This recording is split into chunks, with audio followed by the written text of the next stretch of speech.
A former Brazilian prostitute plans to sue the United States Embassy and 5 of its personnel for injuries sustained outside a strip club late last year, complicating the second of 2 embarrassing incidents to emerge recently involving American officials and sex workers in South America.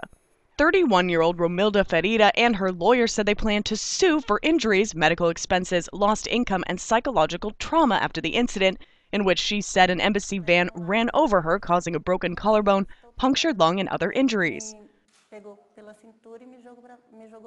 They grabbed me by the waist and threw me out of the van. That was when I tried to get up and I felt my leg burning because I'd fallen under the van and one of the tires ran over me. They left me there and drove off. Farida, who worked as a stripper at the club for 3 years, said she was traumatized by the incident, which kept her hospitalized for 12 days. Upon her release from the hospital, she said embassy officials visited her to seek her account of the incident and then offered her $2,000, which she rejected. I hope they give me what is within my rights because of all the time I spent with doctors out of work. I was depressed for 2 months, locked up at home.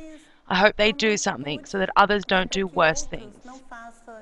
Farida's lawyers said they were monitoring prosecutors' progress with potential criminal charges before proceeding with a lawsuit. Damages they say would help compensate for Farida's injuries, mental suffering, and costs she incurred in her recovery.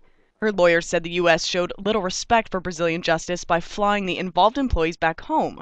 Few additional details from the incident have been provided by U.S. officials, including the nature of an unresolved offer Farida's lawyers say was made by the embassy to compensate her in exchange for a non-disclosure agreement.